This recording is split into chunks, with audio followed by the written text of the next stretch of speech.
A paz de Cristo,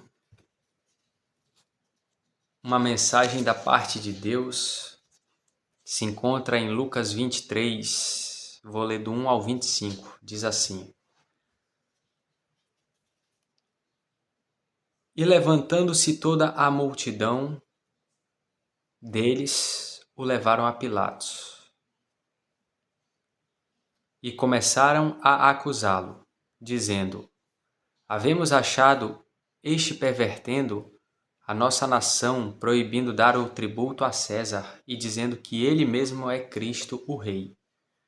E Pilatos perguntou-lhe, dizendo: Tu és o rei dos judeus? E ele respondendo disse-lhe: Tu o dizes. E disse Pilatos aos principais dos sacerdotes e à multidão: Não acho culpa alguma neste homem. Mas eles insistiam cada vez mais, dizendo: Alvoroça o povo, ensinando por toda a Judéia, começando desde a Galiléia até aqui. Então Pilatos, ouvindo falar da Galiléia, perguntou se aquele homem era galileu. E sabendo que era da jurisdição de Herodes, remeteu-o a Herodes, que também naqueles dias estava em Jerusalém.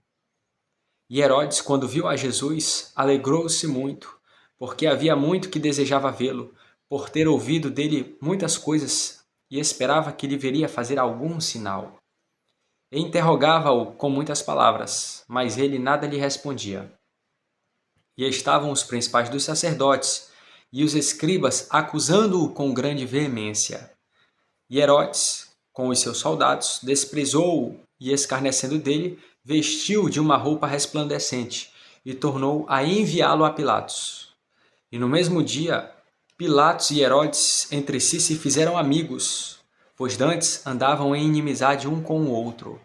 E convocando Pilatos os principais dos sacerdotes e os magistrados e o povo, disse-lhes: Haveis-me apresentado este homem como pervertedor do povo, e eis que, examinando-o na vossa presença, nenhuma culpa das de que o acusais acho neste homem, nem mesmo Herodes, porque a ele vos remeti, e eis que não tem feito coisa alguma digna de morte. Castigá-lo-ei, pois, e soltá-lo-ei. E era-lhe necessário soltar-lhes um detento, por ocasião da festa. Mas toda a multidão clamou a uma, dizendo: Fora daqui com este, e solta-nos Barrabás. Barrabás fora lançado na prisão por causa de uma sedição feita na cidade e de um homicídio. Falou, pois, outra vez Pilatos, querendo soltar a Jesus. Mas eles clamavam em contrário, dizendo: Crucifica-o, crucifica-o. Então ele pela terceira vez lhes disse: Mas que mal fez este? Não acho nele culpa alguma de morte. Castigá-lo-ei, pois, e soltá-lo-ei. Mas eles instavam com grandes gritos, pedindo que fosse crucificado. E os seus gritos e os dos principais dos sacerdotes redobravam. Então Pilatos julgou que devia fazer o que eles pediam. E soltou-lhes o que fora lançado na prisão por causa de uma sedição e um homicídio, que era o que pediam, mas entregou Jesus à vontade deles. Mas entregou Jesus à vontade deles. Ou seja, o que essa passagem está dizendo? Que Jesus ele foi o quê? Condenado. Ele foi julgado por Pilatos e foi condenado. O povo estava acusando Jesus e Jesus calado, né? Como a Bíblia diz em uma parte dela, e foi levado como cordeiro ao matadouro e não abriu a sua boca, né? Ele ficou calado ali, sendo acusado. E o próprio Pilatos e Herodes, eles perceberam o quê? Que não havia culpa em Jesus digna de morte, mas o povo queria. E havia um homem que era ruim e estava ali junto, chamado Barrabás. Esse homem estava no meio de um tumulto, de uma sedição, e ele foi envolvido com uma morte. E o povo pediu que esse homem fosse solto, porque estava perto a Páscoa, então Pilatos ele fazia o quê? Ele soltava um detento. E o povo pediu que fosse solto quem? Fosse solto. O povo pediu que fosse solto Barrabás e Jesus foi condenado. Mas em Lucas 22, um pouco antes do que eu li aí, em Lucas 22, no versículo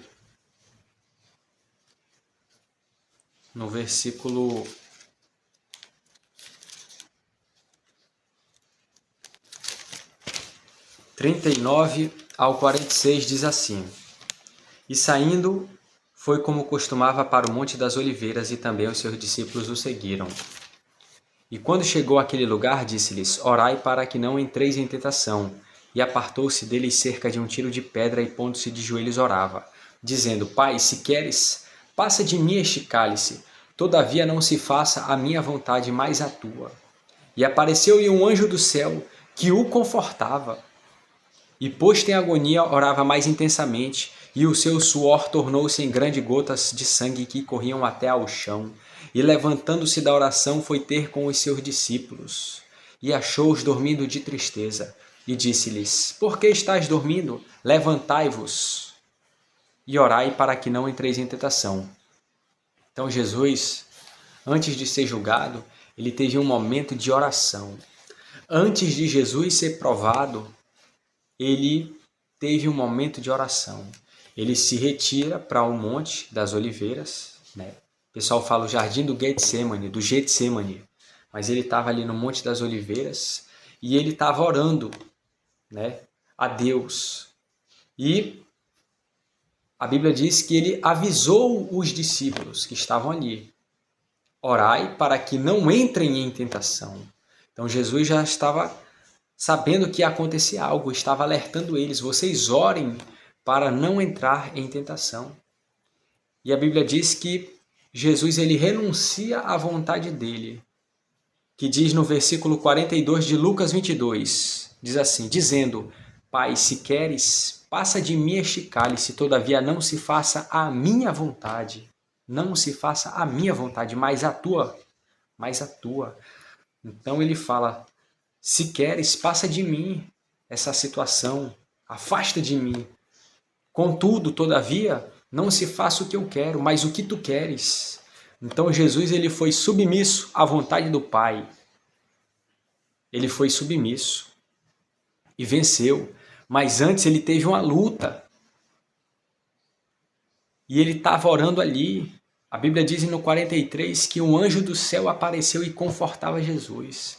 E no 44 diz: E posto em agonia orava mais intensamente, e o seu suor tornou-se em grandes gotas de sangue que corriam até ao chão. Ou seja, ele orava e o suor dele caía no chão como gotas de sangue. Então ele estava na prova, ele estava orando. Mas se ele suportou tanto no deserto, 40 dias sem comer e beber nada, sem sombra, sem nada de facilidade, por que é que ele estava suando tanto com uma crucificação?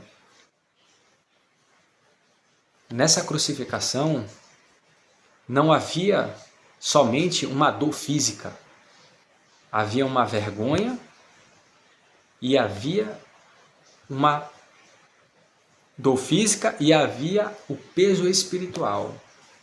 As vestes de Jesus, onde estavam quando ele foi pregado? Pouco se fala disso. Pouco se fala. Mas ele foi humilhado. Humilharam ele. E aí tem a questão da dor física. E tem a questão do espiritual. Ele carregou o meu pecado, o seu pecado, o pecado de toda a humanidade, o pecado daqueles que ainda vão nascer e daqueles que já nasceram. Daqueles que nasceram antes dele vir na terra em carne e daqueles que nasceram depois que ele morreu e antes de mim. Quem nasceu no ano de 1500, quem nasceu no ano de 1650. Todas as pessoas, desde Adão até hoje. E dos ainda que vão nascer. Então Jesus, ele pagou o preço. Mas para que ele pagasse esse preço, ele tinha que fazer o quê? se submeter à vontade de Deus. Ele precisava se submeter à vontade do Pai. Pai, se queres, passa de mim este cálice, todavia não se faça a minha vontade, mas a tua. E aí está um ponto. Quando nós procuramos fazer a vontade de Deus, nós precisamos dizer sim a Deus e não para a vontade que não agrada a Deus. Mas muitas vezes é necessário uma renúncia. E a Bíblia fala isso também. A Bíblia vai dizer isso em vários livros. Em Marcos fala isso. Em Marcos, no capítulo 8, do versículo 34 ao 35, diz assim: E chamando a si a multidão, com os seus discípulos, disse-lhes: Se alguém quiser vir após mim, ou seja, seguir Jesus, negue-se a si mesmo e tome a sua cruz e siga-me. Olha o que ele diz no 34. Aquele que quiser seguir ele, que quiser ir após ele, negue-se a si mesmo e tome a sua cruz e siga-me. Então eram 3 coisas: negar a si, carregar a sua cruz que eu falo, a cruz de cada um, não a cruz de Cristo, a cruz que cada um tem.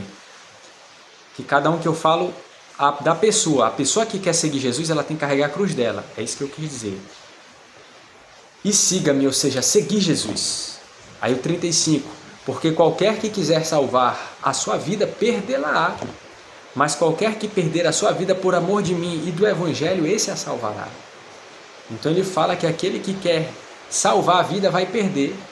Esse perder a vida é o que? Abrir mão dos sonhos, dos projetos que a pessoa tem. Ah, mas será que eu devo abrir mão? Tem, porque qualquer que quiser salvar a sua vida, perdê-la. Ou seja, vai ter que abrir mão do seu sonho, dos projetos, vai ter que abrir mão. Mas qualquer que perder a sua vida por amor de mim e do Evangelho, esse a salvará. Esse a salvará. Olha só, então ele está falando que aquele que quer seguir ele, precisa renunciar a si, carregar a cruz e seguir Cristo. E aquele que quiser salvar a vida, vai ter que abrir mão da sua vida, perder suas vontades em troca da vontade de Deus. Abrir mão, perder para ganhar algo maior. E diz assim: aquele que perder a sua vida, aquele que perder seus projetos, seus planos, seus sonhos e receber os projetos de Deus, vai ter mais. Mas qualquer que perder a sua vida por amor de mim e do Evangelho, esse a salvará. Uma vida, a pessoa tem o que nela? Projetos, sonhos, desejos, vontades. Quando a pessoa perde isso e coloca a vontade de Deus, ela vai ser próspera. E era isso que Jesus estava fazendo. Que a Bíblia narra em Lucas 22, no 42, quando ele diz: Pai, se queres, passa de mim este cálice, todavia não se faça a minha vontade, mas a tua. Ele está se rendendo a Deus, ele está se entregando ao Senhor. E quando há uma entrega, uma renúncia, o poder vai vir, a unção vai vir. Por quê? Porque está agradando a Deus. E Jesus pagou o preço da salvação. Mas há um preço que cada um tem que pagar, que é aquele preço que Jesus falou. Aquele que quer vir após mim, ou seja, me seguir, carregue. Aí ele fala: negue-se a si mesmo, carregue a sua cruz e siga-me. Porque aquele que quiser salvar a vida vai perder. E aquele que perder a vida por amor de mim, achá-la-á. Então há promessas da parte de Deus, que aquele que perder a vida pelo Senhor, aquele que abrir mão dos seus sonhos, dos seus projetos, dos seus anseios por Deus, ele vai encontrar a verdadeira vida. Mas observe que é uma renúncia. E Jesus, quando ele está diante de Pilatos, ele já tinha se submetido ao Pai. Ele já tinha orado antes. Muitas vezes é importante se preparar em oração para certas renúncias, porque na hora que o negócio aperta, a pessoa precisa dizer sim a Deus. E esse dizer sim a Deus é não ao pecado, é não ao manjar, é não àquilo que não agrada a Deus. E para a pessoa ter essa força, ela precisa o que? Orar. Ela precisa se preparar. Jesus falou: orai para que não entreis em tentação. para os discípulos. Mas essa palavra ela serve para qualquer cristão hoje. A pessoa tem que orar para não entrar na tentação, para que ela possa se manter de pé, porque a provação vai vir. Para todos os cristãos vem. Todo cristão vem. Para Cristo, que é o Senhor, veio. Para os discípulos dele vão vir também. Veio para João, veio para Pedro, veio para Tiago, veio para Tomé, veio para Estevão. Então, todo aquele que busca o Senhor, ele precisa o quê? Abrir mão daquilo que não agrada ao Pai e buscar a presença de Deus, renunciando àquilo que não agrada a Deus. Jesus, ele se submeteu, ele estava diante de Pilatos e diante de Herodes. E se submeteu à vontade de Deus, ser sacrificado para a expiação do pecado, trazendo salvação, cura, libertação, né? E fazendo com que as pessoas tenham direito à vida eterna, mediante ao sacrifício de Cristo. E ele se submeteu. Foi solto um bandido, Barrabás, um bandido que eu falo assim, que não fala que ele roubou, né? Mas quando eu falo um bandido, uma pessoa de mau caráter. O cara foi um homicida, estava participando ali de coisa errada. A Bíblia deixa claro isso. Sedição. Tinha envolvimento em sedição e homicídio. Ele não era um cara de paz. Mas ele foi solto e Jesus condenado. A vontade do Pai, o sacrifício perfeito. E trouxe vida às pessoas. Hoje, toda aquela pessoa que crê no sacrifício de Cristo, ela recebe o quê? Ela recebe força, ela recebe poder. A palavra de Deus vai dizer que aquele que crê no sacrifício de Cristo é justificado. Isso tem várias passagens da Bíblia. Romanos, por exemplo, fala sobre isso. Romanos vai dizer sobre isso. Romanos, no capítulo 3, vou ler do versículo 23 ao 26. Olha o que diz.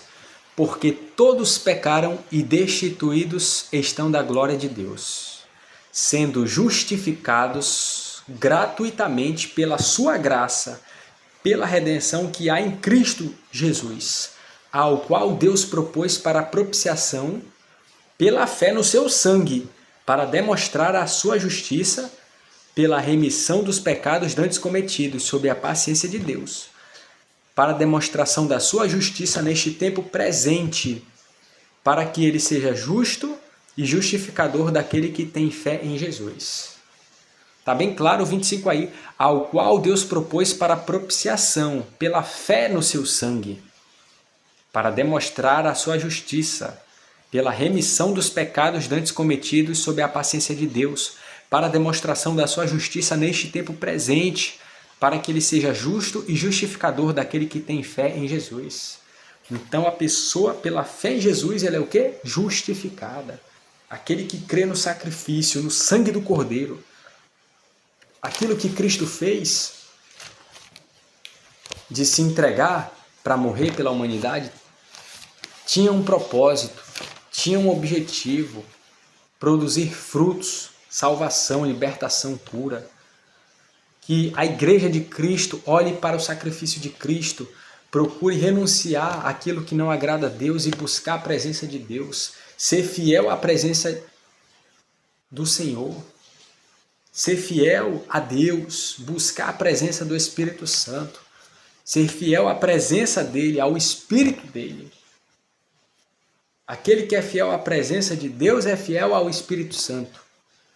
É importante ser fiel à presença de Deus, ao Espírito Santo. Que o Senhor Jesus venha repreender todo mal, que Deus te guarde, te proteja, te livre do mal. A paz de Cristo.